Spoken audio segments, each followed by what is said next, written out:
prepared for something new.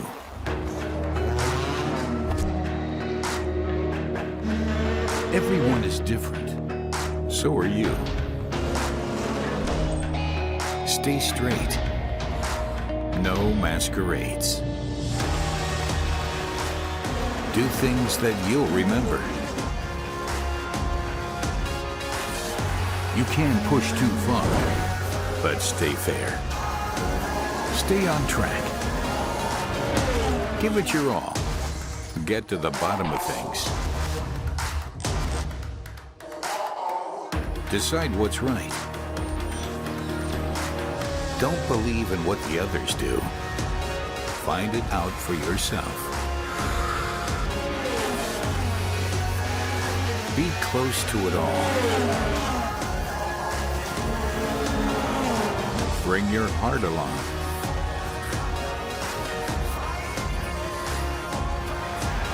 Follow your goals.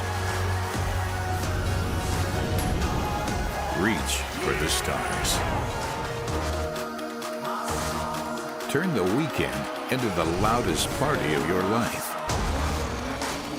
Are you prepared? Goedendag, hello and welcome from Zandvoort. We're here for the 6th race weekend of the DTM season 2017 and we are thrilled to be here at the circuit because it certainly is a highlight in the DTM calendar, as well as our guest, Max Verstappen. It's wonderful having you here as well. And in 2014 you actually won the Formula 3 Masters here. What does it feel like coming back here now? Yeah, it's always very special, you know, with the track itself, which is very nice to drive, and then with all the Dutch people around, you know, as a Dutchman, it's always good to be here. And now it really kicked off your career from there. You broke all records. You were the youngest Formula 1 driver ever, the youngest collecting points, the youngest winning the race in the Formula 1. So do you ever need to get pinched to realize this is reality? You're living your dream? No, to be honest, it's okay because I'm still not where I want to be. You know, I want to win more races. I want to win championships. That's for me the most important instead of being the youngest in everything. Right, well, best of luck, I'm sure you will. Thank you very much and enjoy your day here in Zandvoort. And before we get racing here, let's have a look back at yesterday's race. So as the lights went out then, it was race 1 here at Zandvoort, and it was a BMW Fest in qualifying, which meant that Timo Glock and Augusto FARFUS then from the off into turn number 1, this fantastic heli shot that we can show you. Loic Duval, who'd shown some pace across the course of the weekend in the all-green Audi car, and the first to go out onto the gravel was one Mr. Maro Engel in trouble there. And was able to recover from there, but of course will be right to the back of the pack. And Tom Blomqvist and Mike Rockenfeller very close together as they left following their very early mandatory pit stops. And here comes René Rast then on Augusto FARFUS. And there you can see the all-green Loic Duval Audi car. And René Rast and Augusto FARFUS would trade a bit of paint, and Mattias Ekström on cold tyres following his mandatory pit stop was another one that had to drive sideways through the gravel. The grip just not afforded to him, and he then distributed an awful lot of that gravel all over the circuit and ended up spinning round on the very stuff that he was dropping. There would be further incidents as the race unfolded, and Lucas Auer was the next to pay a visit to the gravel trap on this old school circuit, which offers and affords very little in terms of runoff area. So once you go off into the gravel trap, it really catches you out big time. Augusto FARFUS then, and we could see a retirement for Tom Blomqvist in his BMW. Of course, the battle in the championship between René Rast and Mattias Ekström, and with Mattias Ekström's excursions into the gravel, it was down to René Rast to try and bank just as many points as he could. But Timo Glock then untroubled by Marco Wittmann and Maxime Martin as the BMW Fest from qualifying continued, and Mattias Ekström unfortunately having to retire the car. When it was time for the checkered flag to unfurl, then the three-way domination of BMW at the front of the pack would be confirmed with Timo Glock, Marco Wittmann and Maxime Martin. So down there with Timo Glock's car, the winner yesterday is Farina right now. Yes, and I'm here now at the car of Timo Glock, and Timo Glock is actually standing here, but not in the best mood he is in. He doesn't want to speak to us because let me just tell the story why he's actually in P18, because yesterday, as we know, he won the race, so he had a fantastic day yesterday. Today he was doing pretty well in the qualifying, but then the story was that he was blocked in the first run by Duval, and then he wasn't in the best mood, and then he tried it again in his second round. He was blocked by Ede Motara. So from there on, his temper just went downhill, and that is, I guess, why he ticked out, and that is the reason why he was penalized. And instead of starting on P5, he's now starting in the back on P18. So as you can imagine, Timo Glock is not in the best of moods. As I said, he refused to talk to us to do an interview, so he's now getting into the car, getting ready for the race. And since he is the best BMW in 4th place at the moment, looking at the championship, he's got to fight really, really hard if he wants to collect any points whatsoever in this race. So let's see what's going to happen. That's kind of the brief story of what happened. Back to you. Thanks very much, Verena. Well, you've briefly described it absolutely perfectly in his qualifying. And qualifying is critical in DTM now, where you need not only the best qualifying time, but of course there are points awarded for the top 3. And Timo Glock then took the law into his own hands because he'd been blocked by Eduardo Mortara, and subsequently he has been penalized. He goes to the back of the grid as Nico Müller receives some cooling water sprayed onto the under race suit. Here comes the grid in full then as we get race 2 underway. Augusto FARFUS and Marco Wittmann will go from the front row of the grid. Then we find Maxime Martin and Jamie Green. Jamie Green could be a danger man from P4. René Rast, of course, P5, and Mike Rockefeller P6. René Rast, the championship leader, by 1 point over Mattias Ekström. It's Bruno Spengler P7. Maro Engel is P8. Then we find Robert Wickens and Mattias Ekström, who's P2 in the points is Mattias Ekström, just 1 point behind René Rast. Then it's Lucas Auer and Tom Blomqvist going from P11 and P12. A torrid weekend Lucas Auer has had. Loic Duval and Nico Müller are on the 7th row of the grid. And then on the 8th row, it is Paul de Resta and Eduardo Mortara. Behind them, we find Gary PAFFETT and Timo Glock. And the reason for that is Timo Glock has already been explained. PAFFETT, incorrect tyres during qualifying. That means he's got a penalty. Mortara has been given a +5 penalty for blocking. And Paul de Resta, he couldn't take part in qualifying because there was an engine fault and they were working in the car. Augusto FARFUS is our pole sitter, and he is with Verena. And he's got to be a very happy man starting in pole. BMW was extremely strong yesterday, today again, and you in pole. So you going for victory? Yeah, I mean, starting from pole, you have to aim for the victory. Has been a great weekend for me so far, strong pace. Today start from pole, we want to get the big trophy.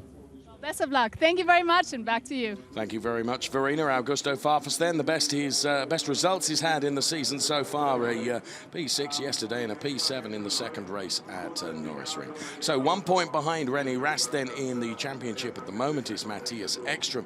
And he has work to do from P10 on the grid. Of course, the race duration exactly the same as the race yesterday, 55 minutes plus 1 lap, as we see Robert Wickens putting his crash helmet on, final stages of preparation before the race gets underway. It's P9 for Robert Wickens then, the Mercedes driver, and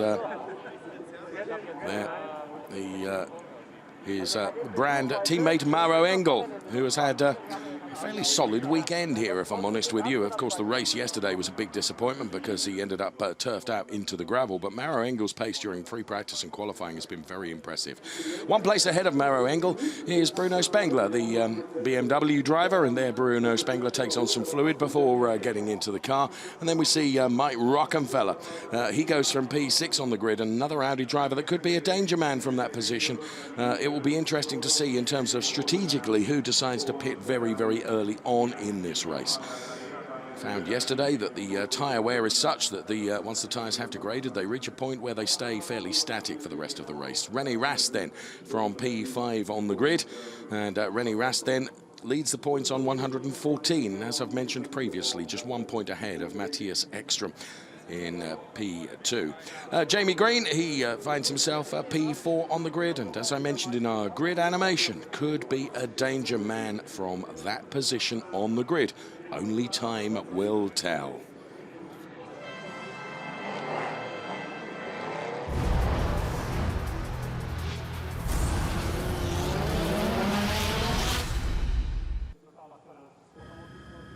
as many people enjoy the seaside location of Zandvoort, many enjoy the fact that the Circuit Park Zandvoort is just behind the beach here on the north coast of Holland. And a fantastic location. The topography of this circuit, which is so-called a very old school circuit because it's carved out of the topography that exists here. It's a very challenging 4.3 kilometer circuit with 13 turns, 4 of them left-handers, 9 of them are right-handers, and it's quite undulating as well. And being carved out of the dunes that you can see provide natural spectator banking means that some of the sand can blow onto the circuit, and it's a newly resurfaced tarmac here at Zandvoort as we look at Maxime Martin going from P3 on the grid.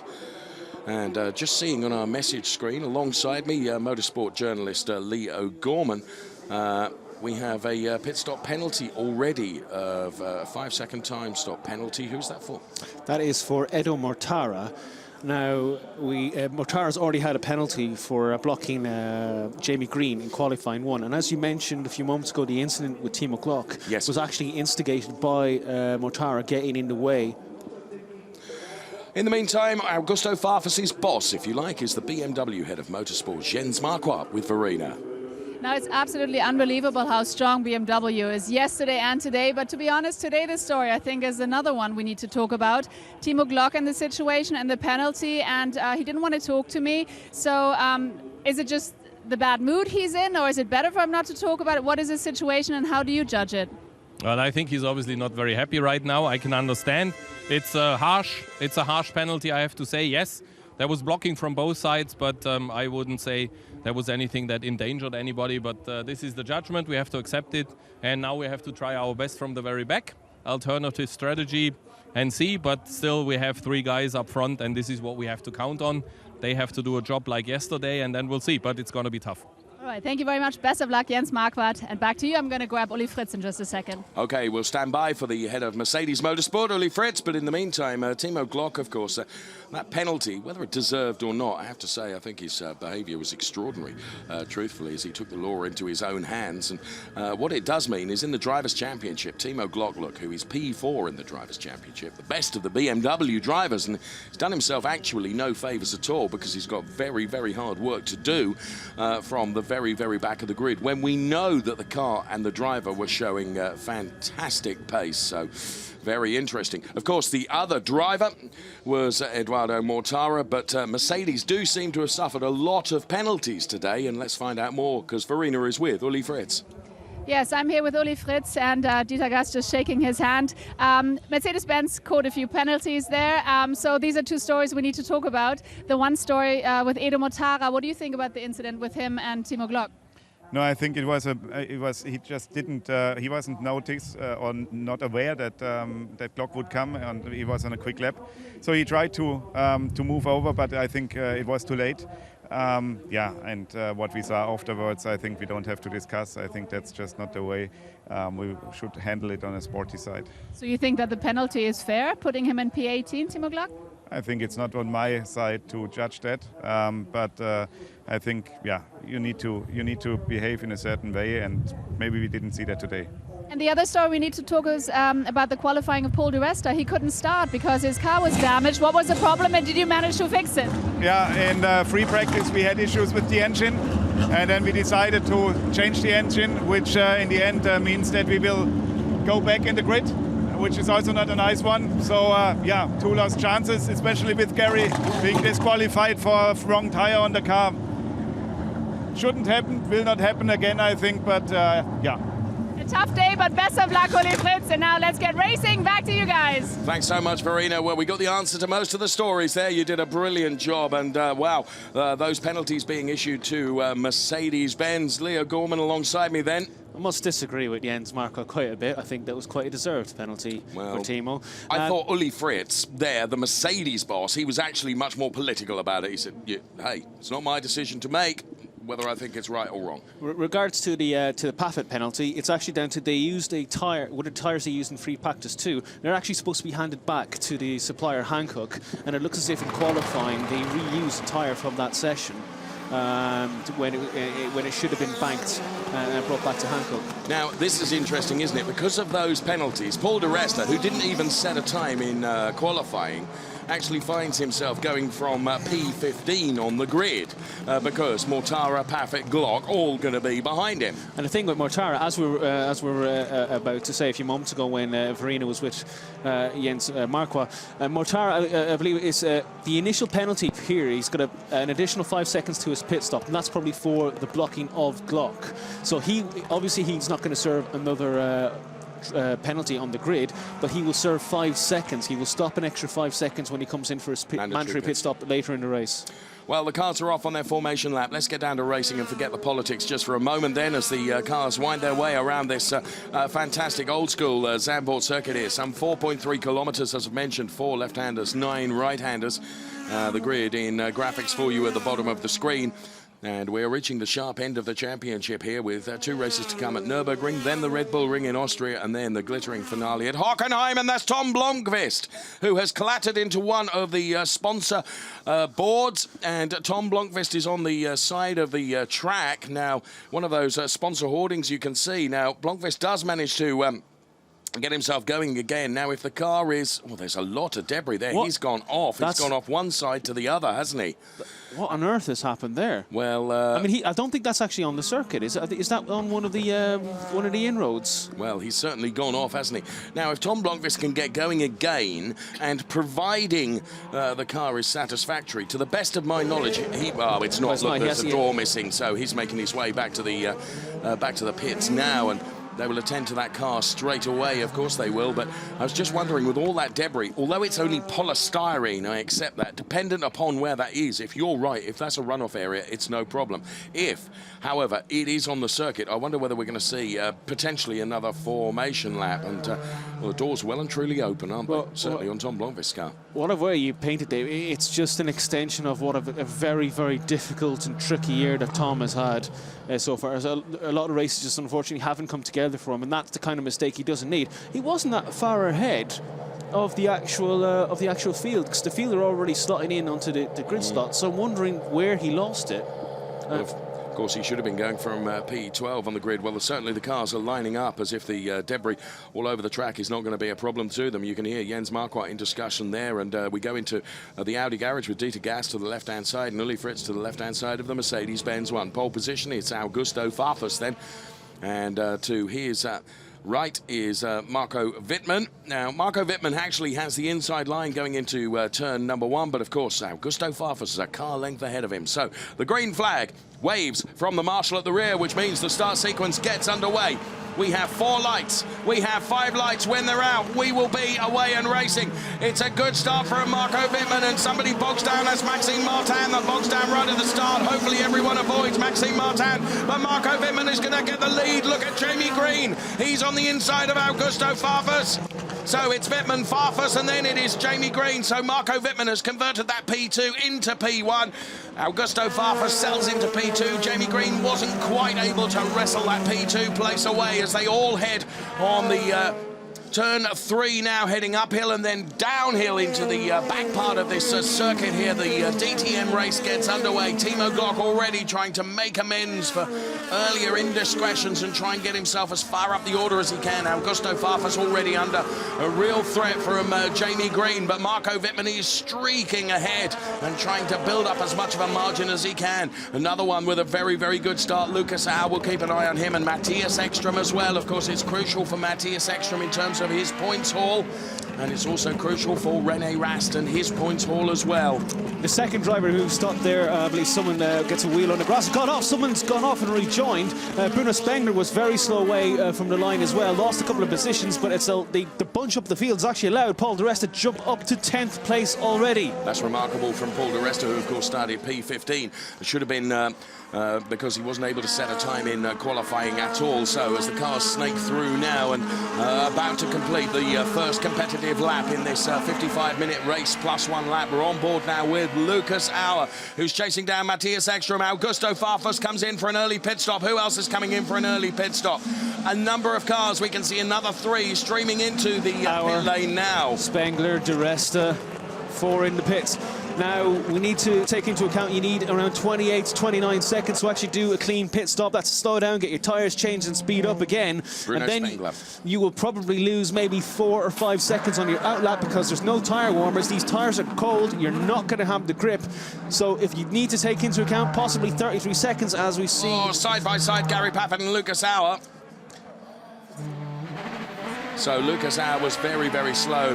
Tom Blomqvist under investigation for leaving the track, including an advantage. Now that was on the, of course, that was on the way to the grid, wasn't it? On the formation lap. Yeah, I think he's probably cut all the way through one of the infamous. Yeah, maybe so. Yes, maybe so. Because he did, as you made the point, that he was not very far ahead of the pack, wasn't he? Yeah, so if he's had an off and been not moving for quite a while and just cut across, which is probably why the race has got away fine, because all the debris is actually in the middle of the circuit as opposed to on the track. Jamie Green, look, he's the one that went out wide there and lost a couple of places. Jamie Green does rejoin, bring some gravel back out with him, but Jamie Green, that finds him now back down to P5. Drive-through penalty for Tom Blomqvist for leaving the track and gaining an advantage. What an awful day, I'm afraid to say, for Tom. Just really rounds out his season, doesn't it, the way it's been so far this season. Other cars coming in, including, I think that's Jamie Green that's come in. Robert Wickens has come in as well. So a lot of drivers choosing to come in very early on and take their mandatory pit stop. Of course, they've got the benefit of the knowledge of how the tyres behaved yesterday in race 1. Timo Glock coming in as well in the all-yellow Deutsche Post BMW that you could see behind the Jamie Green car. Look at the dust coming off that. That will be because of the off that he had.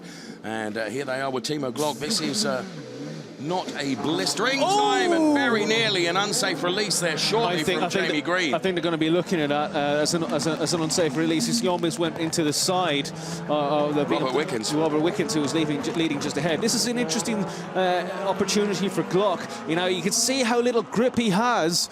He's absolutely nothing. He's squirreling into the corners, and Spengler's trying to make a move, doesn't quite make it yet. The reason for this, let me explain, is because now, when they come in for their mandatory pit stop, they're on cold tyres. Jamie Green is on cold tyres, and the tyre warmers are not allowed to be used to preheat the tyres before they go on during the mandatory pit stop. Spengler needs to make this move now. He needs to pass Glock quickly in order to actually get it done, because as soon as Glock's tyres are up to temperature, he's going to be able to maintain that position. As you look at Farfus going down the inside of Green, is it going to work? Ooh, a little bit of touching there, Dave. Bruno Spengler, incidentally, is going to get a 5-second pit stop penalty for a jump start. Well, that takes Spengler out of the equation anyway, because he's going to have to pit again within 3 laps. Well, there we have it. So Augusto FARFUS chasing down Jamie Green there, and just ahead of them is Robert Wickens. They're running in P12. Gary Paffett is P9. Now, you can see from the P indication on the left-hand side of your screen on the graphics, those that have been in. And this is the release that we were talking about. Unsafe release from the Jamie Green team, allowing him almost into the path of Robert Wickens. And that's very, very... And it's not the driver's fault. Well, if you watch the wheel, Jamie Green actually had to jump on the brakes on the exit of that. So I think that may well be an investigation. Well, that was a mistake, really, by the team of Audi Sport Team Rosberg, wasn't it? It's not the driver necessarily, because you wait until the lollipop is released, and that's when you go, assuming that it's been checked that it's safe to do so. In the meantime, Marco Wittmann is leading the race from Mike Rockenfeller. Then it's Mauro Engel, Mattias Ekström, René Rast, the 2 championship contenders at the moment, P4 and P5. Of course, they have not yet stopped. So there is Robert Wickens being chased down by Jamie Green. There is Timo Glock. He's the best of the BMWs in the Drivers' Championship at the moment, and trying to make good as much as he can from his rear of the grid start following that penalty incurred following qualifying earlier on today. We've got just under 49 minutes of the race still remaining, so an awful lot of action still to come, but it's notoriously difficult here at Zandvoort, as you can see from Jamie Green. Just to get past another car, to line up and overtake. In actual fact, it takes 2 or 3 corners of setting it up. After saying that, Jamie Green, clatters into the side. They spin! Well, in fairness, he clattered into the side of Robert Wickens, and Robert Wickens then clattered into the side of Jamie Green. That turned Jamie Green around, and now Jamie Green It's been passed by Farfus as well. That's not worked out for the Audi man whatsoever, as we see the number 5, Mattias Ekström, do his pit stop. That's a slow stop as well, but it's actually brought him out towards the front of Farfus, etc. For the moment, but of course Eki has that lap on cold tyres. Under investigation now, that incident between Jamie Green and Robert Wickens. And I don't know how to call that. I'd like to see that again, really. Touch and go. What we have here at the moment, Dave, is, and for all these early stoppers, this is probably what's not actually worked out as well as they would have hoped. All these guys, they stopped early in the race in order to get an advantage, maybe a little bit of clear air. Robert.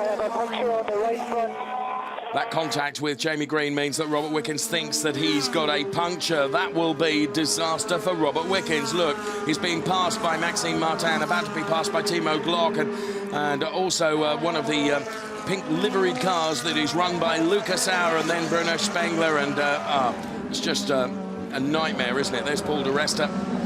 Puncture on the right front. Here it is again. The door was open, but I think it's still a bit... Was it? It's still a little bit touch and go, because Green was probably a little bit too far behind. And he's also hopped the curb, which doesn't help. Jamie was across the curbs. He did, and when Green goes and hops across the curb, it takes the steering away from you and takes the ability to turn in. See it here. See it here. Look. Yeah. All right, there was a gap there, but... It's touch and go. It's really, really touch and go. Yeah. Was it? I was just about to say, all these guys who were pitting early with the intention that they would be in clear air, maybe set fast laps, and that the race would come to them later on when the guys who've been in traffic ahead of them eventually pit. But because they've all pitted together, they're actually in a train of their own and therefore not able to set the absolute fastest times on fresh tyres. Because they're in traffic. Because they're actually immediately in traffic. Yep. All understood. Here's a replay of the start then. Keep your eye on the second row of the grid, and Maxime Martin did not get away, and René Rast was very, very slow away as well. And did you see actually where Rast is slow? That's... Bruno Spengler did jump it, didn't he? But if you probably won't see it now, there, Paul di Resta, because the two BMWs have actually stalled and effectively blocked the grid, di Resta's found a little gap through and actually may be able to take 5 guys on the way down to turn 1. Brilliantly and clever driving once again from Paul di Resta. He is now currently 16th place, but he has stopped. So René Rast then, he had to take evasive action to avoid Maxime Martin. But was it the evasive action that caused him to bog down initially? No, I think what's actually probably happened is Rast is sluggish away, but he's then Rast actually had to lift off as well because there's someone coming down on his right side, trying to avoid Spengler. Yeah. Spengler struggling and did eventually get it going, but by then had lost a whole bunch of places. The thing is, Spengler jumped the start there. The car initially launches and then it stalled and then it gets going again. So even though he's actually had a bad start, because he's triggered the beam with the initial jump, that's considered a jump start, so he's got his penalty. Yeah, doesn't get any advantage from it, does he? But, you know, he did jump the start. Right, Marco Wittmann then, 2-time champion, leading the race at the moment. But bear in mind, those that have not pitted yet are Marco Wittmann, Mike Rockenfeller, Maro Engel, René Rast, Nico Muller, Loic Duval, Edo Mortara, and Tom Blomqvist. The guy who's probably in the best position at the moment is Eki. He is the top of all the people who stopped. He's top position. He's 9th place. All the 8 drivers ahead of him still have to do their mandatory stops, and it's going to come to a point eventually where maybe Tom's still doing decent laps, and the guys in front of him are maybe slowing down as tyre wear comes into play. So the guys on the pit wall are going to be watching that gap to Blomqvist to make sure they have enough space to maybe make a pit stop and try and get out ahead of him. And as we saw yesterday, the Audi guys in the pit well, as Engel makes his stop, Audi waited too long to pit René Rast, and in doing so actually lost 3 positions. Well, we will see how it plays out. At the moment, we're watching our race leader, Marco Wittmann. There's Maro Engel in for his stop then as the HWA team go to work on the Maro Engel car, and it's far from a quick stop for Maro Engel. It's some 10 seconds now. Being reported to the stewards of the meeting, you can see the incident between Jamie Green and Robert Wickens. Here comes Maro Engel. Where is he in comparison to Mattias Ekström? Here comes Mattias Ekström. Actually, it's not. It's Tom Blomqvist that's gone through. Here comes Ekström now. So Ekström then through turn number 1, this back turn number 1. the Tarzan turn, so-called, through turn 2, which is nothing more than a kink, really.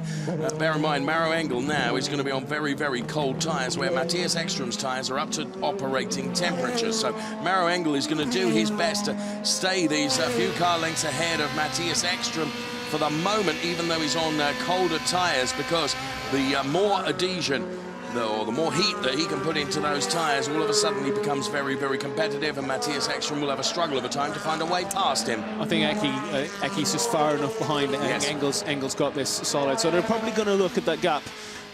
So Engel had, when he is pulling into the pit stops, he may have had a 33-second gap in total over Ekström, and that's just enough to do the pit stop and come out in cold tyres and still maintain what looks like maybe a second over Ekström. So you're probably looking at 32, 33 seconds to do your pit stop and have a lap on cold tyres. That's a reasonable assumption, isn't it? Marco Wittmann leading the race then, but Mattias Ekström chasing down Maro Engel. Maro Engel is about to come up against the Tom Blomqvist car.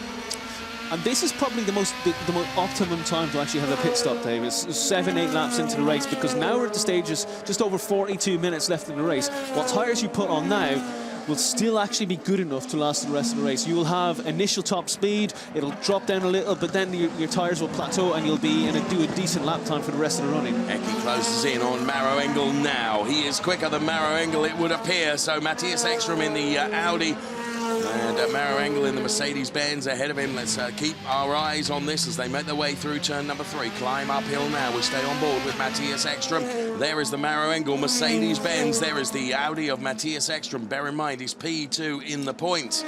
And therefore, every point that Mattias Ekström can gain and glean is vitally important as we go to the final run-in at Nürburgring, Spielberg and Hockenheim. But we're staying on board with Mattias Ekström as he slowly but surely, stealth-like, reels in Maro Engel. Maro Engel, interestingly, has got one more DRS lap available to him than Mattias Ekström.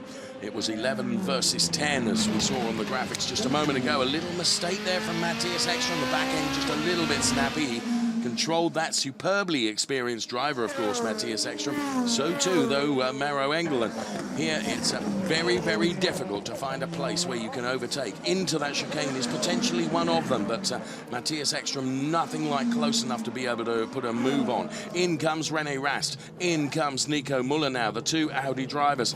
Need a good tyre change for the number 33 car of René Rast from Audi Sport Team Rosberg. 7.8, not bad for the championship leaders. Nico Müller gets a 7.4. That's good. Yeah. And it's the Blomqvist, Engel and Ekström group coming down the start-finish straight, and Müller gets. Mattias Ekström drives all the way around Nico Müller, of course, because Nico Müller's out on cold tyres. He was never going to be holding Mattias Ekström up, that's for sure. Here's René Rast and Tom Blomqvist battling here, and this is around turn 3, going uphill now as Tom Blomqvist gets squeezed, and so too does Maro Engel. Oh, and a bit of a door bashing there again. We're having a very feisty day as Engel and Rast really clatter each other. And here comes Mattias Ekström now, and these are the two championship chargers. But Mattias... Well, team radio from René Rast then, and he's got Nico Müller behind him now. Of course, both of those changing tyres at the same time, and René Rast now with a problem because Nico Müller just goes past, and René Rast has got Augusto FARFUS chasing him down. Rast has got a problem. He has. You can see smoke. I think he's punctured. Oh, and René Rast, I think it's more than that, you know. Or is it body? Is that a body work or a puncture? Well, you could just see a little bit of smoke coming off the back of the car as well. Well, he's under investigation for forcing another driver off the track in any event. But, of course, René Rast, a rookie into the DTM this year, his first full season in DTM, and leading the championship by 1 point over Mattias Ekström, who's got the chase on now to Maro Engel in the Mercedes-Benz. Maro Engel is sizing up the BMW of Tom Blomqvist. Tom Blomqvist moves to the inside. Here comes Maro Engel. Can he get a slingshot around the outside here? Has he got superior grip? This could be the overtake that we see of the race. Look at that from Maro Engel. What a move all the way around Tom Blomqvist. It was a carbon copy of what Lucas Auer did last year. Brilliant driving from Maro Engel. And Engel has done what Martin and Ekström have not done yet, and that's get past Tom Blomqvist. Brilliant driving from Maro Engel. What is broken? Stop. See the smoke? Is that just bodywork? Stop under the gantry. We check the car. Running and on the rubber. We try to continue. Possibly, yeah. You think you're right. I think it is probably just damaged bodywork taking out the tyre. It's probably in. So yes, it is just down below the wheel arch. This is what they're going to be looking into. We will see Rast probably try and edge Engel off the circuit. Not sure it's going to be Now, top. Blomqvist went through, didn't he? And Now, here it is. Rast moves across, and there, touches with Engel. That's where he's got the damage, but this is also where he actually... Okay, it's over. Rennie Rast is out. And that's what the stewards are looking into. That's the moment when he went side to side with Engel. Well, his race is over anyway. Mattias Ekström, we can see it from being on board with Mattias Ekström, but some brilliant driving that was seen from Maro Engel in a couple of incidents there, because for him to be able to control that with half his car on the grass. Rast saying that he got pushed. Well, no, I'm not convinced of that, I'm sorry to say. You know, at that point, Maro Engel was on the grass, wasn't he? All he was doing was trying to put his car back on the tarmac, to be fair. Yeah. So Maro Engel then with the overtake of the race so far. Here's our race leader. Sorry, we've hardly looked at him, but that's because he's out on his own. Marco Wittmann is 3.1 seconds ahead of Mike Rockenfeller. This is Mattias Ekström chasing down Tom Blomqvist. Bear in mind, Blomqvist hasn't stopped yet. He's only done his drive-through penalty so far, but not had his mandatory stop so far. You can see Maro Engel then running in P5, who has stopped, of course. 7 laps of DRS left available to him as well. So Tom Blomqvist is proving to be a real cork here for Mattias Ekström, who's got Nico Müller right behind him. He's not going to have too much trouble from Mattias Ekström or Nico Müller. They're, of course, brand teammates. And in comes Marco Wittmann. This is critical. The gap was 37 seconds to Engel. Now, this is why it was so critical for Engel to get past, because now he's in free air and actually setting very fast lap times. Wittmann had to respond. BMW had to bring him in to make sure he tried and actually get out ahead of his Mercedes rival. Well, Engel is just rounding the final turn now and heading down the start-finish straight there, just into shot. Now, bear in mind, Marco Wittmann's going to be on cold tyres. Maro Engel's tyres are up to temperature, but he is a long way back. But just look at how much space Engel is actually pulling. Oh, and look at Mattias Ekström. He's got up the inside, but he locks up. Is he able to control it? Yes, he is. At last, he manages to get past Tom Blomqvist, and so too does Nico Müller. It's a race is going from bad to worse for Tom Blomqvist there. But that's why BMW had to bring in Wittmann now, because Engel was free of Blomqvist and now able to set laps that were much quicker than what Wittmann was trying as. The number 3 of De Resta pulls in. That day is done, unfortunately, for the Mercedes. Bad to worse for Paul De Resta, Day unfortunately. never really happened for him, did it? Here from the heli shot then is Mattias Ekström up the inside. Now, he had to scrub that speed off, so there was a little lock-up. He runs to the middle of that bend, but in fairness, he's got the speed to be able to go through. The little bit of banking really helps on that turn. So great job done by Mattias Ekström, and Nico Müller came through at the same time as well. So Tom Blomqvist losing out on 2 places then. I think what's actually quite clever there is when Ekström did go through, when as now race leader Rocky comes in. When Ekström did go through, because Blomqvist was on the outside line, Ekström went wide, and the two of them actually going wide kept the door open for Müller. So very good driving by Müller to take the position. As you see, Rocky now getting his tyres changed. What will the pit stop be? 7.1. Very good stop for Rocky now on lap 13. We're going to see Marco Wittmann go by. Rocky, of course, is going to be on cold tyres. But again, Maro Engel is still quite a long way back. So Mike Rockenfeller will tiptoe the car around the first few turns, trying to generate some temperature into those not pre-warmed tyres. So there is Maro Engel then, a race winner in DTM for the first time this year, taking the win in Moscow Raceway. Maro Engel then, we just see him into picture now, will be chasing down the Mike Rockenfeller car, which has just returned, having been in for its mandatory tyre change pit stop. Rennie Rast, leader of the championship, is out. He's with Verena now. Yes, and how unfortunate, René, coming here as a leader of the championship, and then you stole the engine today, and then also the puncture. Yesterday you only collected 2 points, so it's not the best weekend. No, for sure not, especially not today. I mean, could have been some big points today. I came out of pit lane with cold tires, and we had 2 cars on my outside, and I couldn't go nowhere. I was just sliding around on cold tires. And then there was a Mercedes on my side who was driving into me like several times and broke my suspension, which is very unlucky. Very unlucky. Thank you very much, René, and back to you. Well, interesting to hear that René Rast feels that he was touched several times, which broke his suspension. Now, whether that was prior to... No, I don't think it was. I'm sorry. I'm pretty certain that was in the... Maro Engel was on the grass. Yeah. You know, he cannot stay there. He's got to try and nudge his way back onto the tarmac. But, hey, we perhaps see it differently to some others. Well, Maro Engel, talking of him, has not been able to close down Mike Rockenfeller ahead of him. There he is in the number 63 car.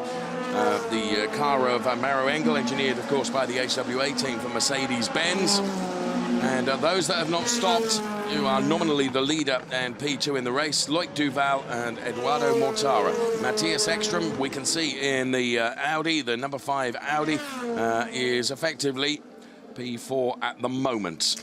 Mortara, of course, we mustn't forget, when he does eventually stop, has an additional 5 seconds to take when he goes in for a penalty, as we see Lucas Auer make a move on Augusto FARFUS. And from quite far back, and a bit of wheel banging again.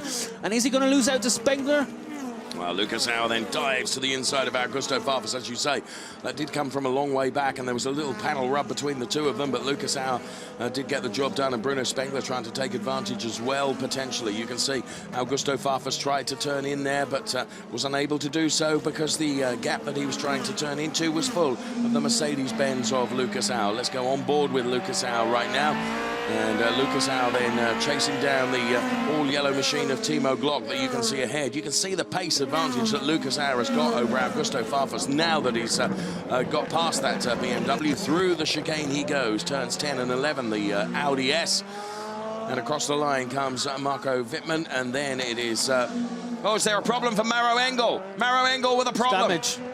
I think he's got damage on the left front, unfortunately, for the man who would have effectively been third once Duval and Mortara took their pits. Now he's dropping way down the order.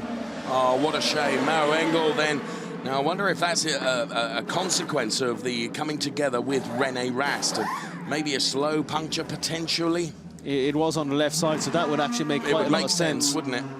Well, he's returned now out onto the track, but Maro Engel's race has been really, really compromised, and what a shame that is, because he was showing great performance, Maro Engel, and now, unfortunately, is... There you can see. So I think that the bodywork must have been rubbing, and eventually that is probably caused that slow puncture. Meanwhile, out front, got Loic Duval. He still needs to make his pit stop, and when he does, he probably need, as I said, 30 to 32 seconds of an advantage. So we're probably looking down in around where Lucas Auer... 14, something like that. Will he return? Where will Loic Duval return? He'll probably come out ahead of Lucas Auer and just behind Timo Glock in 10th place. Oh, but okay, will then be on cold tyres. So he's... Paul di Resta is another driver, unfortunately, that's out of this race, and well done Verena, who's caught up with him now.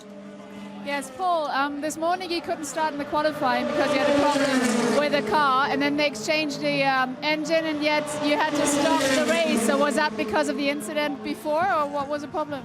No, we had a bit of an issue. An alarm came on the dashboard, and for precaution I had to stop, but yeah, I guess it was because of the change that we did between practice and the race and not able to qualify.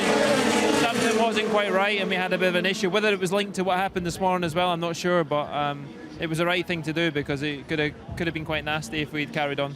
Absolutely. Thank you very much, Paul di Resta, and back to you. Well done, Verena. So obviously, perhaps a problem with that engine, as Paul said, that you know, the fact that the engine would not have had any running, would it? And so it was fresh into the car, and with an alarm coming up on the dashboard, they decided to retire the car, and unfortunately, Paul di Resta is out of the race. We're watching Mike Rockenfeller, who effectively is P2 in the race. He's showing as P4 at the moment, but please bear in mind that Loic Duval and Eduardo Mortara still have not yet pitted, and as Lee has reminded us, Edo Mortara has got to take that time penalty in the pit stop as well. Bouncing his way uphill, there goes Mike Rockenfeller. That in replay. And the Audi car then, and you can see just some of the rubber that's been scrubbed off these tyres already. And here is Mike Rockenfeller then. And around onto the start-finish straight. There's our race leader, Marco Wittmann. And Mike Rockenfeller, just looking at his latest lap time, because Rocky is now significantly some 5/10ths quicker than Marco Wittmann, so he's beginning to reel in Marco Wittmann, Lee. Now, is that a case of course Rocky said just said his personal best of the race? Wittmann, though, he's not overly pushing it. I think he's doing what he needs to do at the moment, knowing that Duval and Mortara who are ahead of him, need to stop. But still, you don't want to go too far off the throttle, as it were. You don't want to actually drop back into the clutches of your rivals. So Wittmann's still going to need to keep up the pace in the remaining half hour or 28 minutes plus one lap of this race. As we see on your screens now, the DRSs that are left, Spengler has gone through all of them. Lucas Auer isn't far behind either. He's only got one lap of DRS left. Well, look at the top four, though. The Duval, Mortara cars, neither of which have stopped yet. Bear that in mind, have got 12 DRS laps left, and Marco Wittmann and Mike Rockenfeller have got an identical number in 12 as well. Interestingly enough, none of them are actually in battles anywhere. They're all several, like Duval's 3.4 ahead of Mortara, then it's 5.7 between Mortara and Wittmann, and then another 3.9 to Rocky. So the usage is actually not available to them should they want it anyway. So Marco Wittmann screams through. Mattias Ekström complaining of vibrations then. And Mattias Ekström at the moment is effectively running P3. We're on board with Mattias Ekström, who ran off into the gravel traps during the races yesterday, having had his tyres changed, and rounds the final turn, heads down the start-finish straight now, heading towards turn number 1, which was where he went off yesterday following his pit stop. Brakes hard now and turns in. He's ahead of Nico Muller. Behind Nico Muller is Gary Paffett and Timo Glock, taking a look at the Maxime Martin car. Of course, Timo Glock is a couple of places ahead of Maxime Martin in terms of the Drivers' Championship, and at this point in the championship, probably we'll be looking at what the potential points haul will mean. Now, interestingly, Maxime Martin has got 6 DRS laps left available to him, whereas Timo Glock has only got 1. But in saying that, Timo Glock has actually worked his way up the order, considering he started last after the incident in qualifying, so he's done a good job. And when Duval and Mortara pit, that'll come to a net 7th. Interestingly enough, of the, say, the top 5 in the championship, and taking into account that's Rast, Ekström, Auer, Glock, and maybe Jamie Green, Ekström's the only one there that's going to be scoring any real significant points. Glock will get a few, Auer will get a few. Rast is going to be a non-score, and Jamie Green at the moment is down in 13th. So this could actually be a good race too for Mattias Ekström. After, to be fair, he had a pretty rotten Saturday here when he went off in that race, but doing much better today and looking at a potential podium at this stage. Now, this is critical because the gap is coming down between Marco Wittmann and Mike Rockenfeller. Mike Rocky is quicker than Marco Wittmann. Whether he's actually just managing that gap or not, but Marco Wittmann is trying to buy himself back into the championship game, of course. But Mike Rockenfeller. What's interesting, actually, Dave, at the moment is behind Rocky, you then got Ekström currently 5th and Muller down in 6th place, and Paffett in 7th. Their times are actually 2 to 3 seconds off of what Rocky and Wittmann are doing at the moment. Now, Rocky and Wittmann did stop later than those particular drivers, but it's still a quite significant amount of time. Now, we heard Eki say that on the team radio that he has a strange vibration. That could be why he's having an issue, but Muller is 1.1 behind Eki, and Paffett's 0.7. This issue for Ekström, if it is slowing him down, he's losing over 3 seconds a lap now. Wow. He's in the mid-33s, while Rocky's in the 29s, and Wittmann's in the mid-30s. Well, critically for Marco Wittmann, this buys him back into the championship battle with merely Nürburgring, Red Bull Ring and Hockenheim still to go. He is already 2-time champion, of course, and he's the current champion, is Marco Wittmann. And a big score yesterday for Wittmann to finish 2nd, plus also get the point for qualifying 3rd. Now, Wittmann also got 2 points today for qualifying 2nd on the grid, where Farfus got 3 and Maxime Martin got 1. Mattias Ekström then, who's currently running P5, but bear in mind, Loic Duval and Eduardo Mortara still yet to take their mandatory pit stop to change their tyres. They're leaving it till the later stages of the race, because we've got just under 23 3/4 minutes left to run. The race being led nominally by Duval and Mortara, but actually the real race is between Wittmann, Rockefeller and Mattias Ekström. And Mike Rockefeller is getting ever closer to Marco Wittmann. I wonder if there is Marco Wittmann. I wonder if Ecky's got a little bit of a hurry up. He's speeded up into the mid-32s, but it's still not enough. As we see, Rocky taking more time out of it. Another 3/10 out of Marco Wittmann, so he is getting closer. And Marco Wittmann is going to be up against traffic shortly because of all those that have chosen to pit when they did. They play into this. They play into this game because they're out there as traffic as well. It's a further car to get past. So. Mike Rockefeller heavy braking into the chicane and takes just a little bit of curb in, no curb coming out. Final turn to do, and we will be very interested to see the margin between Marco Wittmann and Mike Rockefeller. I think the bigger story in the next few laps could actually be the gap between Wittmann and Mortara, because Wittmann at the moment is 1 second faster than the Mercedes in front of him, and the gap is 2.1 seconds. So Mortara is actually going to be right in the windscreen of Wittmann very quickly.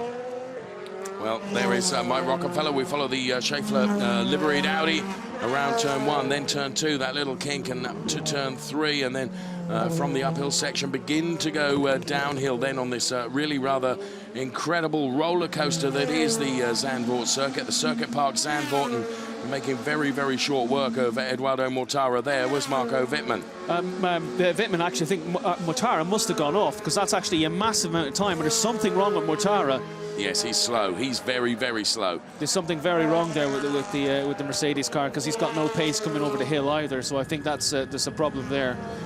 Nico Muller now is under pressure, and you can see Nico Muller then really struggling with Gary Paffett behind, and he's having to defend very hard. The Nico Muller Audi ahead of the Gary Paffett Mercedes-Benz. At the moment, they're down there in P5, P6 and P7.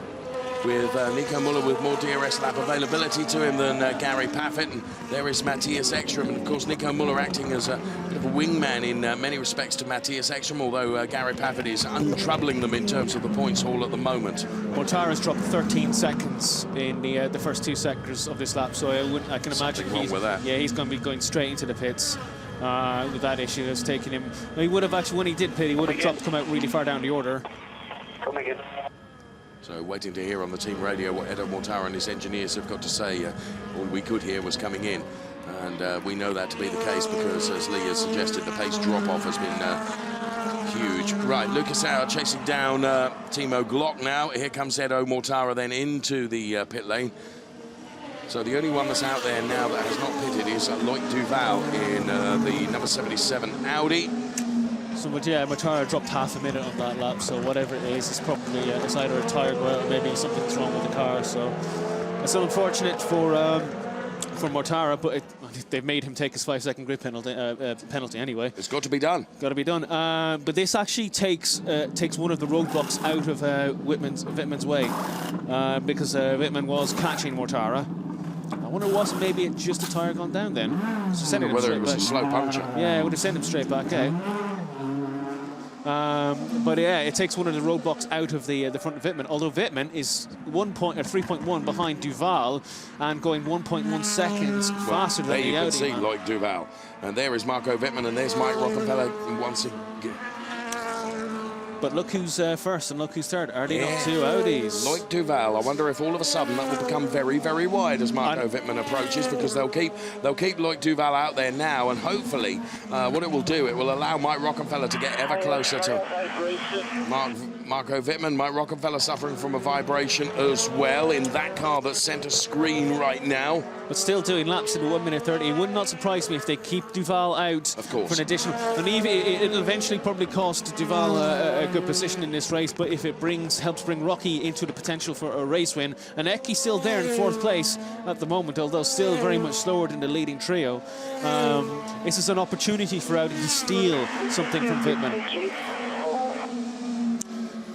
Ecky, by the way, sorry Dave, is still actually 2 seconds a lap slower than Rocky and Wittmann. So whatever that issue was, you spoke of an extreme vibration, it's not going away.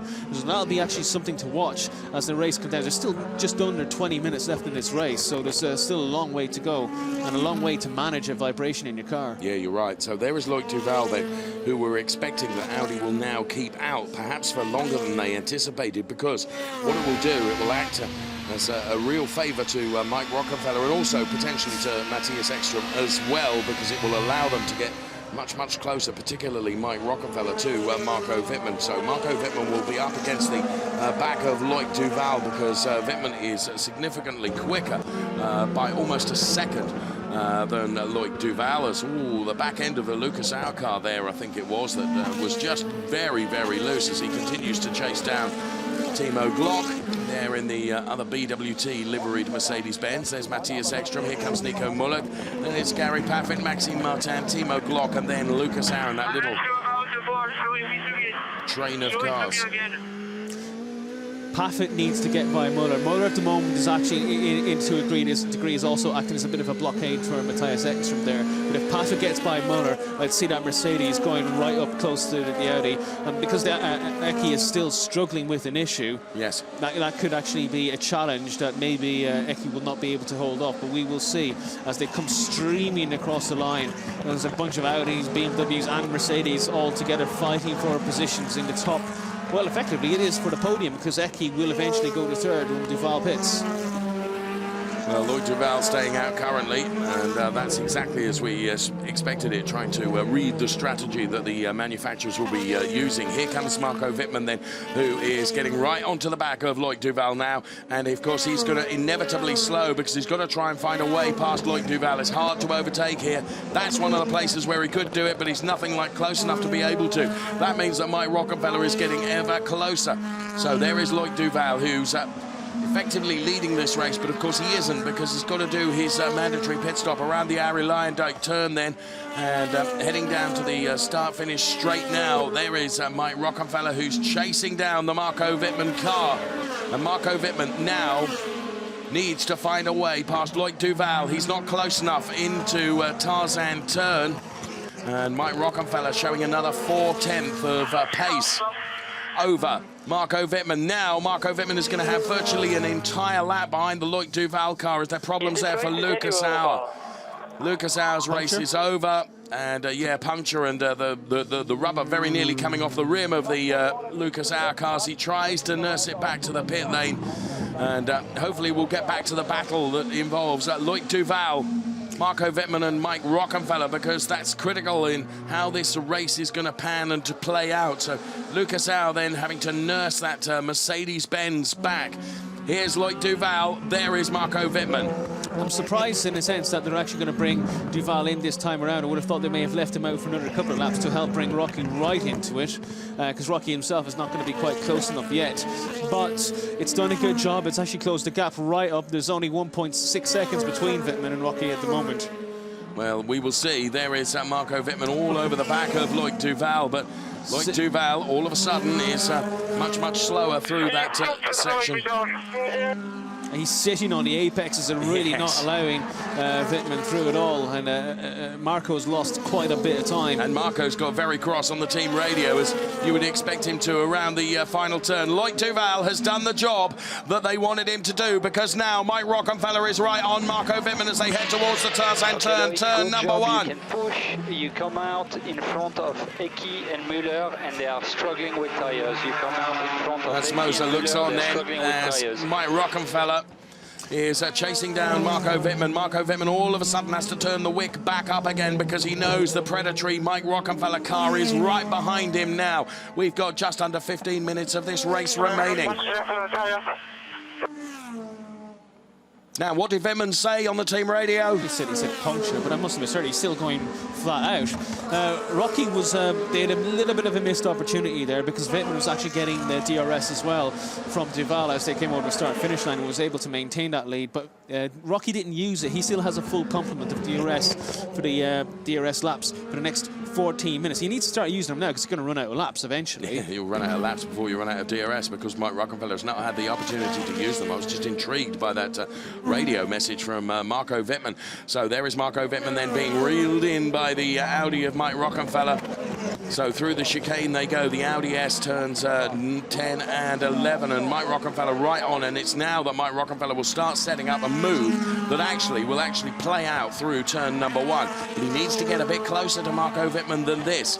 So around the Auer Lyndijk turn, the final turn, number 13, they go now down to the start-finish straight. Mike Rockefeller, for my money, is not quite close enough to Marco Wittmann. Unless he tries a daredevil move now up the inside of Marco Wittmann. No, he's not going to be able to do it, but he is hounding the BMW ahead of him. It's a question of when, not if. The back end, around the back side of the circuit, Wittmann's car looks absolutely horrible. It's clear Rocky's so much faster coming the exit up the twisty sections and then onto the back straight, but it's just when they go through the final corner on the start-finish straight, Wittmann just has a little bit more to give. Duval, by the way, good effort. He's going to come out in the top end of the points. I think he's crossed the line 3rd place ahead of Eki. He's actually got a 4.1 advantage, so that's a very good effort for Duval, considering he started in 13th place. And stayed out for the longest of anyone, and perhaps that strategy has worked. Partly to do that Eki's got problems, though, because Eki's still in the 32s and 33s and 1-2 seconds a lap faster than the guys we have on screen at the moment. It's Marco Wittmann ahead in the BMW, 2nd place in the yellow and green cars. Mike Rockefeller and the Audi battling hammer and tongue for the lead of this race. So 12.5 minutes remaining. Here comes Mike Rockefeller reeling in that Marco Wittmann car. So this is the championship prediction then, the way it will look if it stays this way. Ekström 125. Marco Wittmann suddenly in P2 in the points. Rast on 114 will be P3, but look where Mike Rockefeller is, P4. That changes again slightly in actually quite a big way if Rocky can actually get by Wittmann. Of course. Because Wittmann would lose 7 points and Rocky would actually gain another 7. Well, here he comes now. I don't think he's close enough to be able to do it yet. So Mike Rockefeller reels in the Marco Wittmann car. Marco Wittmann knows exactly where Mike Rockefeller is going to have a go, and he makes sure that his car is positioned absolutely perfectly to deny Mike Rockefeller. So the Audi of Mike Rockefeller at the moment not being able to find a way past Marco Wittmann. Marco Wittmann in the BMW, 2-time DTM champion, the current DTM champion, with former champion Mike Rockefeller right behind him here.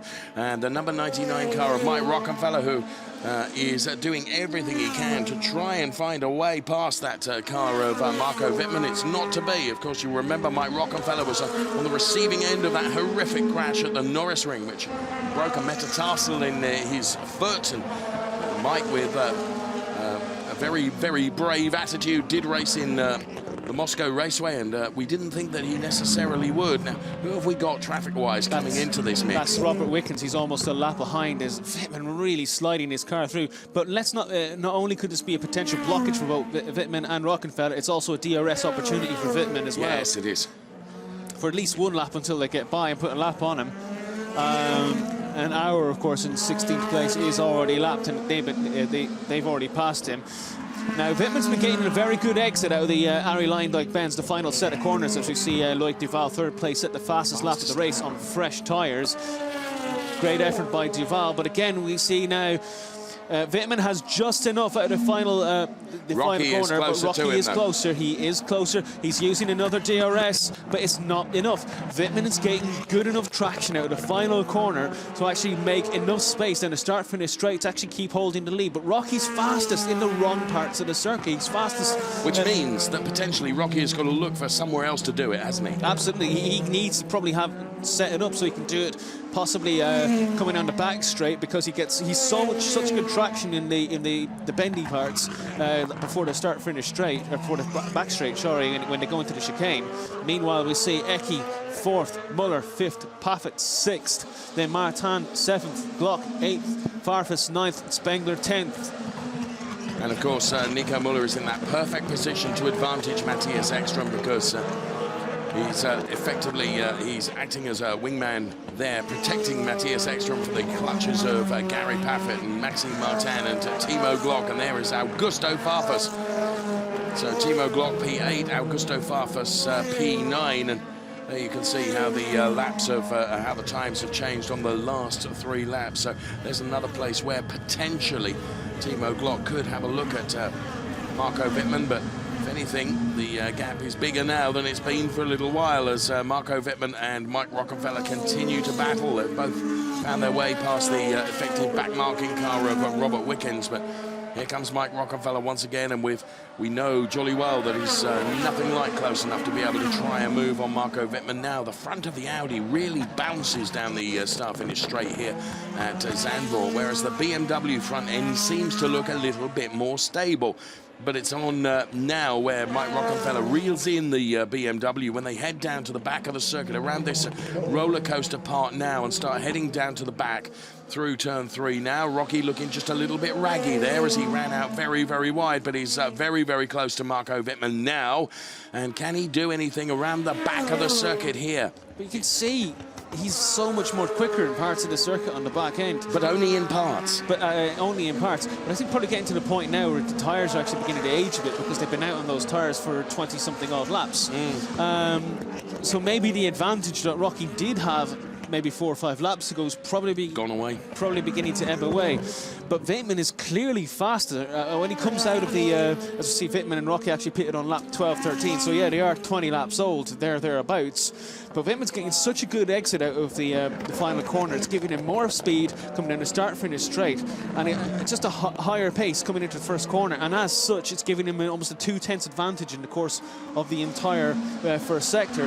Rocky gets it back in the middle sector and gets a little bit more back in the final sector, but it's not enough because when they come across the start-finish straight and into turn 1, Wittmann has too much of an advantage for Rocky to overcome.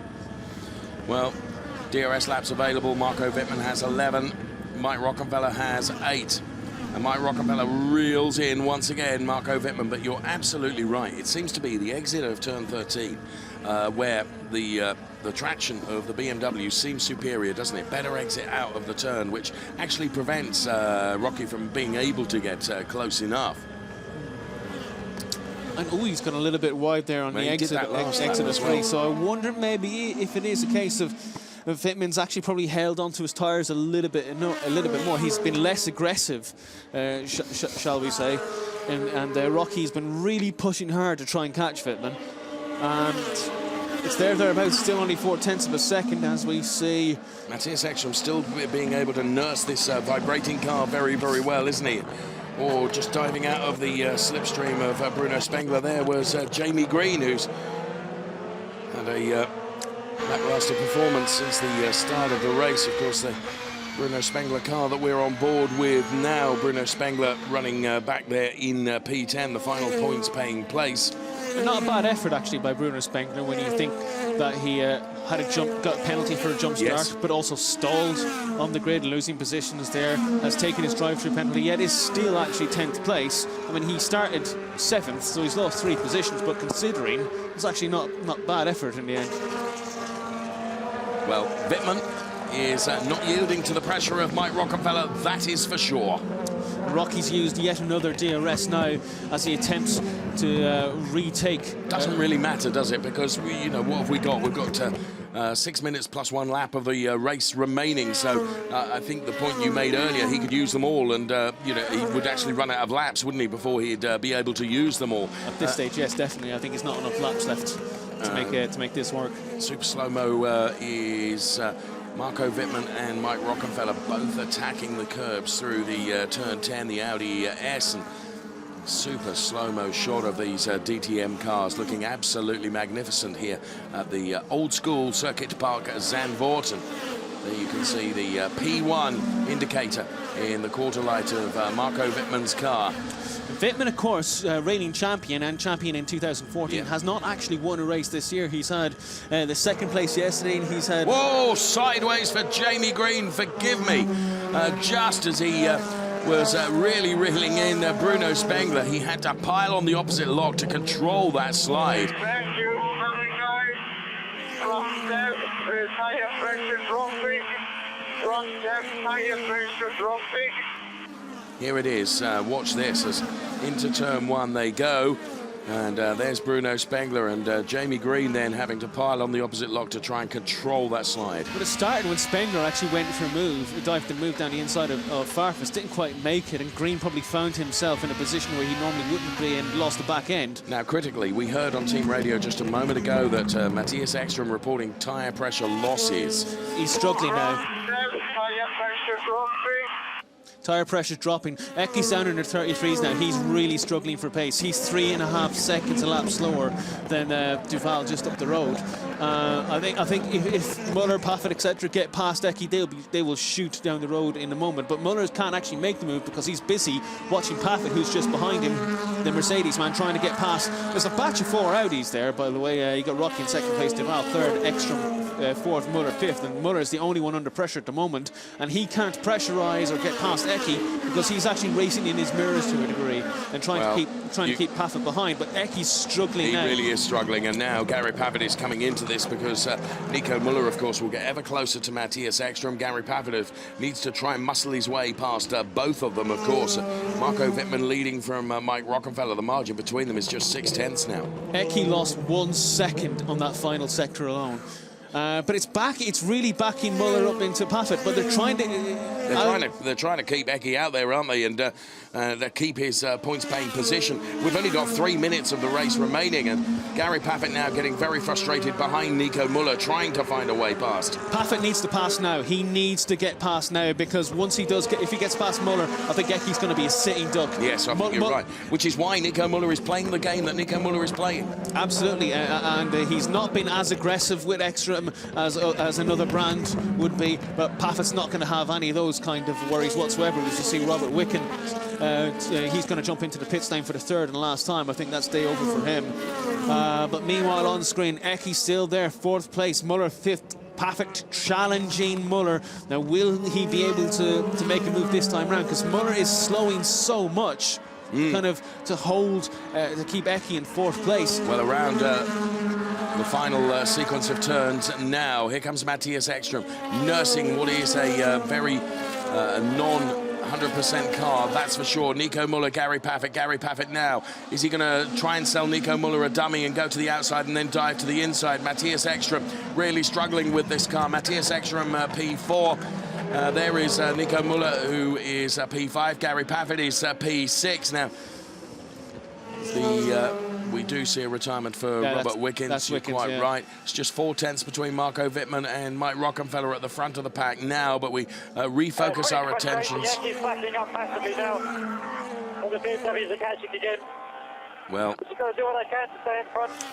that's Paffett, I think, acknowledging the fact that Muller's playing the game of... telling us what we can see. And it must be exceptionally frustrating, but... what it is doing is protecting Mattias Ekström. And what this is all about, Lee, is a banking of points, isn't it? Ecky is the championship leader for Audi in this. Well, actually, he'll overtake Rast, clearly, because Rast is not in this race anymore. But it'll give him a relatively healthy advantage of 11 points, I believe, off the top of my head. 1 minute remaining, plus 1 lap. Can Nico Muller continue to hold off Gary Paffett? In the meantime, 6/10 between Marco Wittmann and Mike Rockenfeller. Jamie Green getting ever closer to Bruno Spengler for the final points-paying position, because Bruno Spengler is running in P10.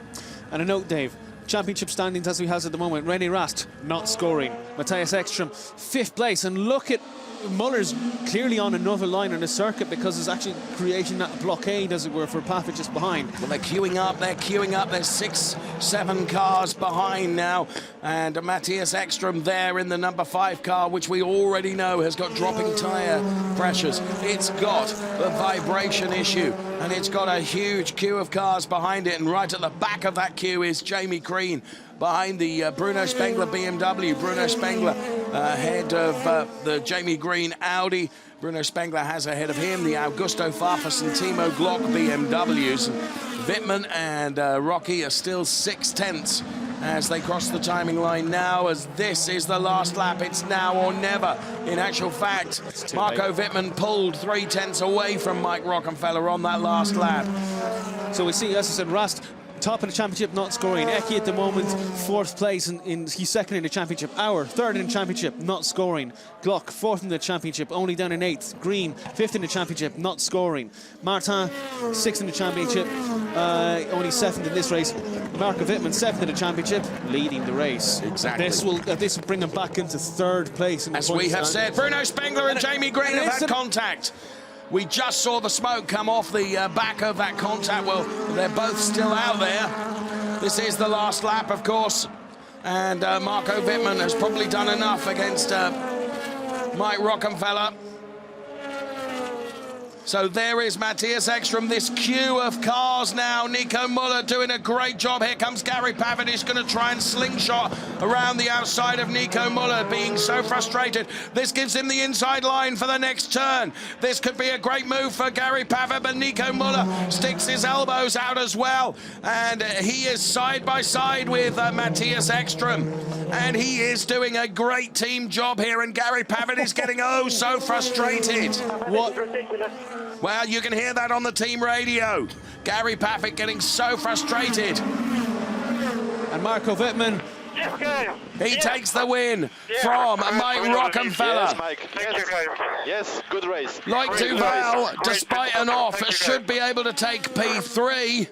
Woohoo, Marco. Very good. Really, really strong race. This will be Loic Duval's best result. We saw a lot of front left P3 for Loic Duval. So really and his first points of the year, Dave. Here comes Mattias Ekström then. Still ahead of this queue of cars.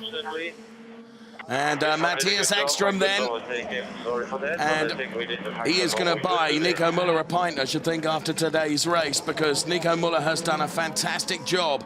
Just one. So Mattias Ekström then, with the vibrations, with the deflating tyres, has done enough to take P4 and bank valuable points. This could be so critical come the end of the season. So Wittmann wins from Mike Rockenfeller. Loic Duval P3, as I said, his best result. P4 goes the way of Mattias Ekström. Nico Muller P5, Gary PAFFETT P6, Maxime Martin P7, Timo Glock P8, Augusto FARFUS P9, Bruno Spengler P10, and there is Marco Wittmann. And there is Dr. Wolfgang Ulrich congratulating there on the pit wall. And I have to say, Marco Wittmann did a great job, because he was under pressure from Mike Rockenfeller. But let's remember, it's the best result thus far for Loic Duval. And remember where he started in the race, and he stayed out there for ages and ages and ages. Jens Marquardt from BMW is with Verena now. Well done, sir. Very well done, yes. Yet another nail-biting race for you, I guess. Congratulations, Marco Wittmann. Not only did he win the race, he's also back in the game. He's now 2nd in the championship with 118 points. That means only 7 points, I believe, behind Ekström. So anything is possible from here. How does it feel? Well, it feels exhausted now, I have to admit. I mean, great job by Marco, really. I mean, great start. Unfortunate for Maxime, who didn't go off the line. And yeah, was a difficult race. Was a lot about tire management again. You could see a few failures. Rocky's pace was incredible. And yeah, fantastic stop by the guys from RMG. And I think 5 cars we have to see with a penalty for Bruno. 4 cars in the top 10. Good points again, but win for Marco. Great race. This is how a champion races. So you're a very happy man. Absolutely. All right, thank you very much, Jens Marquardt. Back to you. Thank you very much, Verena. A very happy man, Jens Marquardt. A very happy man there, Mr. Moser, as well, of course. And here comes the result in full for you. Marco Wittmann, as he falls under the unfurled checkered flag to take the win. P2, of course, goes the way of Mike Rockenfeller. P3, his best result, Loic Duval. Mattias Ekström takes P4, banks valuable points, thanks perhaps to P5 driver Nico Muller. Then it was PAFFETT, Martin, Glock, Farfus, Green, Spengler, Mauro Engel, Edo Mortara, Tom Blomqvist. That's the way it looks. And well, there is Marco Wittmann, who's back into Parc Fermé and hauls himself out of the BMW, having taken the win and bringing himself right back into contention for the championship. He's already 2-time DTM champion and existing DTM champion. So Marco Wittmann, a very, very good job done this afternoon. Lloyd Duval, I should think, will be utterly delighted. And look, Mike Rockenfeller, he is delighted for him as we see the Drivers' Championship now. 125 points for Mattias Ekström. It's 118 for Marco Wittmann, and it's 114 for René Rast. Mike Rockenfeller on 103, then it's Glock and Maxime Martin. So Lloyd Duval gets himself out of the car, having been congratulated by Mike Rockenfeller, who goes to be weighed, and Lloyd Duval will do exactly the same. That was a strategic masterclass from Audi today. Not just in regards to Nico Muller holding Gary Paffett at bay in order to get the maximum result for Mattias Ekström, but also the way they kept Duval out long, made sure he's doing a good pace, and also, in a sense, hold Wittmann at bay and allow Rocky to catch up towards the end. Okay, Rocky didn't actually, in the end, make the move, but it made the opportunity there possible. As you see the drivers' point standings come up on screen there. Mattias Ekström with that fourth place finish now, leading the championship, 7 ahead of race winner Marco Wittmann. René Rast didn't score today, 114. Rocky came home second, that's 103 points. Glock got 4 points for 8th place, he's on 102. Maxime Martin came home 7th, he's on 100. Lucas Auer did not score today. Jamie Green did not score today. Gary Paffett on the just nearly 25 points behind Green in 9th place. He actually scored a 6th place finish today, but was so frustrated with Nico Muller right at the end of the race as it blocked the opportunity to get past Mattias Ekström. But as I said, that is strategic masterclass. Well, yes, and what we should also consider is it's not only the Drivers' Championship that's up for grabs here. It's the it's the manufacturers as well, isn't it? You know, and you have to think about that, and you have to consider that. And at the end of the day, yes, you know, it played a part, and Lloyd Duval. Do feel thrilled. He'll be so pleased at last to be on the podium. And I can recall Dieter Gas saying that Lloyd has just pushed and pushed and pushed and almost as overdriven. He's tried too hard to be as successful as we know he can be. I mean, he's a multi-champion in all sorts of disciplines, isn't he, of motor racing. A hugely successful racing driver. Has really struggled to get on terms with DTM thus far this season. So for him to take his first podium, he'll be thrilled to bits about that. Where it changed for Duval in that race was Eki actually had his vibration problem quick early on, as we see these slow-mos. So Lloyd Duval then, I said he must be utterly thrilled. His first podium in DTM is with Verena. He's got to be absolutely thrilled. Lloyd, congratulations. Not only your first points in your DTM career as rookie, also 3rd place. So how does it feel? How happy are you? It feels good, to be honest. I'm super surprised because I didn't check. I mean, we have on the dash, you know, the position, but actually I didn't check it because I thought I was far away. And then they told me P3. I said, excuse me, can you repeat that? So it's a good surprise. I mean, I didn't expect it at all. You know, I mean, I had a bad start because of the clutch. But at the end, the car performed pretty well. And yeah, it's good. You know, it's good for the team. Rocky is also on the podium. So it's a big surprise, but I'm really happy with that. And you were out there forever. I mean, you were out there longest. And when we had so many problems with the tires and everything. Were you worried about your tires at all? Not really, because I mean, I was really careful at the beginning. You know, I was saving them to do a long stint. So at the end, it worked properly. You know, and I was able to push with my second stint. So yeah, I mean, everything worked okay. And at the end, I didn't see anyone on the track. But it's a podium. So I'm happy with it. You know, I mean, I think in a way, we deserve it this weekend also with the performance that we had yesterday and this morning. So it's cool also, and it's a nice reward for the team. Absolutely. So enjoy your moment on the podium. Thank you very much, and back to you. Thanks, Verena, very much. Yes, and it's remarkable that he didn't know. I'm not sure I believe that. Well, I think what plays into Duval not knowing is Eki had this vibration very, very early on and was also always 2 seconds a lap slower, 2 to 3 seconds a lap slower for most of that race. So where Duval, when he pitted, probably would have thought maybe he'll come out in the pack, but Eki's pace was so slow that it gave a gap for Duval to fall into P3, where maybe he probably would have thought maybe P8 or P9 or something like that. Yeah, I can see why he's a little bit surprised. But, you know, still, whatever happens, great job by Duval to finally get those points on the podium. And it's something that's been... it's nice that he's finally had a good, steady race after what has been a difficult season. You see Max Verstappen there, Formula 1 racer with race winner Marco Wittmann. Max is going to be one of the people presenting the trophies on the podium today. Yes, as we look on then, and we await the podium, which won't be many moments away, and the Drivers will see up there Wittmann, Rocky, and Loic Duval. His first points on podium in DTM then, having started, and there's Dr. Wolfgang Ulrich there watching on. Of course, the head of, former head of Audi Motorsport. That position now held by one Mr. Dieter Gas. And there is Max Verstappen then, of course, star of FIA Formula 3 European Championship before heading straight into Formula 1, Emanuele Pirro. And discussion going on here between Mattias Ekström and Gary Paffett. Now, I know what that's all about. That's about the last lap. And Paffett knows full well. He's been around this game a long time to know that they were playing blocking games using Nico Muller, but I think it got a little bit head-to-head probably in that last lap. And it's more the final lap of the race that we'll see here. I think this is what Paffett is really going to be complaining to Eki about.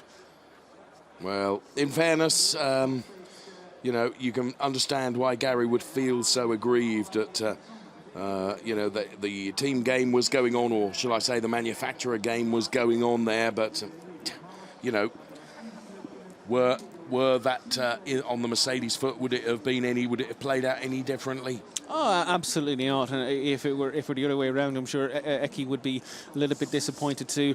I think it's probably the aggression that Paffett is going to be referring to, as opposed to the blocking itself. Because I think that part of it you can expect. But I mean, it's not like we have any investigations into it. The stewards have not seen anything bad about it, and as a racing spectacle, I didn't see anything bad at all. I thought it was actually just great driving by Nico Muller to keep Gary Paffett at bay. But I still believe if Paffett had gotten past Muller, then Eki would have been in trouble.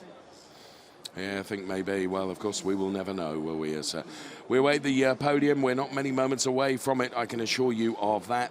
It has. What it's done is as if DTM could not be any more thrilling during the course of the season.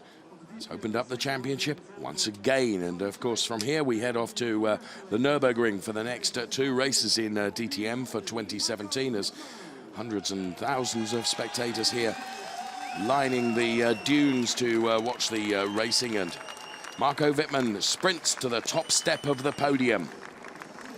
P2 will, of course, be Mike Rockenfeller. There is Mike. Emanuele Pirro there. Just gives his leg a tap to say well done. And Loic Duval, certainly not unfamiliar with podiums, but find himself on the podium for the first time with DTM.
So Marco Wittmann smiles then and will replace the baseball cap now the national anthem has played out, and trophy presentation about to get underway. Formula 1 star from Red Bull Racing, Mr. Max Verstappen, makes the trophy presentation to Marco Wittmann. He throws it up in the air with delight.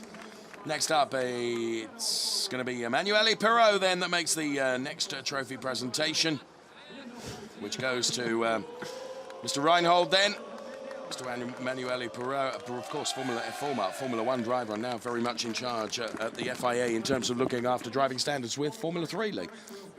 Absolutely, and second place prize handed by Mr. Jürgen Blomers to Rocky. Very, very good job by Rocky today.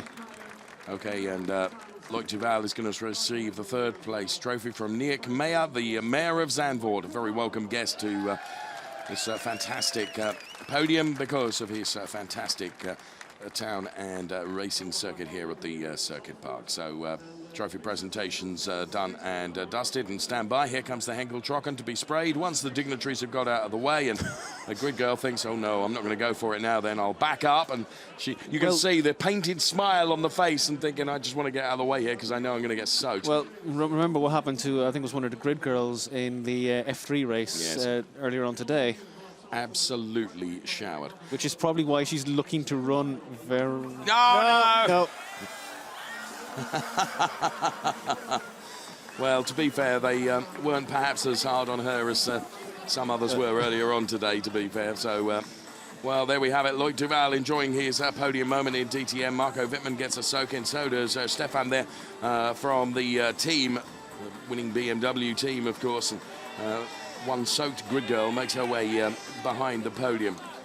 Pretty disappointed with that. So the Henkel is shared.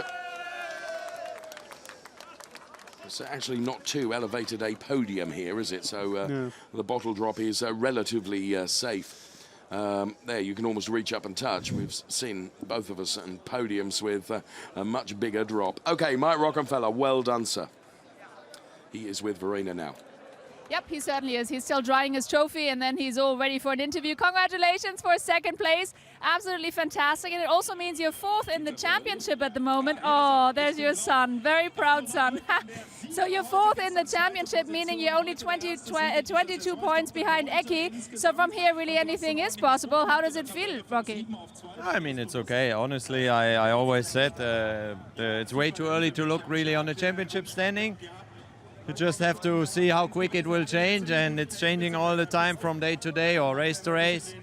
So we need to keep doing what we are doing and score more points, and I think we made our way now back up. I mean, I had a tough mid-season so far, broken foot and all this story, so for sure it's nice to come back, and it's still a long way to the top, so I'm just looking from race to race.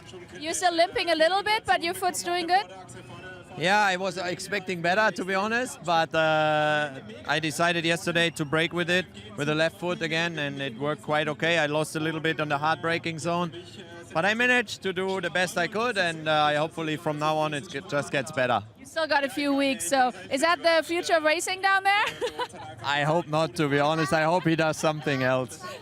Too expensive. That. All right, well, congratulations. Thank you very much. Bye-bye, young man. All right, so back to you, and I'm going to try to grab Marco Wittmann just a bit. Yeah, good luck with that, Verena. Well done. And a young racing star there, Mike's son, then joining the podium celebrations, and brilliant to see that as well. It was just I'm not sure Mike actually wants to spend that kind of money. Wasn't very keen, was he? No, I hope he finds something I think else. a college education might be much cheaper, to be frankly honest.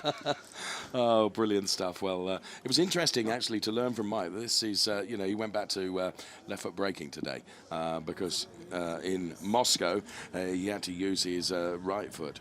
So there we have it. And this is the incident then that we could see Gary Paffett and Mattias Ekström having a bit of a discussion about. Nico Müller on the inside. Mattias Ekström, to be fair, he is weaving there, isn't he? Yeah, he is a bit. It's a bit touch and go, and I think it's because he's also boxed in by Müller on the inside. It's a close. And see, they form a kind of a wall there. Well, to be fair, Verena, as we can see, them still having that discussion. Verena is down there with the winner now. It's Marco Wittmann. Well done, sir. Yes, congratulations. First place victory. It's got to feel absolutely brilliant, even though you've got a bit of a cold. That's what we were just talking about, I think from jogging on the beach or something. You're now second also in the championship, only 7 points behind Ekström, so you've got to be absolutely raving. Yeah, definitely. It was a great weekend for us. We had 2 good qualifyings. Yesterday was a second place already on the podium, and today was a win. Super great weekend, a lot of points, and we made a big jump in the championship. So everything is again open for me at least, and I'm super happy. I mean, BMW did a great job over the weekend, especially my team RMG with twice in the front row starting and also finishing on the top spot. So yeah, what a great weekend. Absolutely. So congratulations, enjoy the moment, and that's it from here from Zandvoort. And here are the highlights. Enjoy, and we hope to see you next time for the next race. So bye-bye.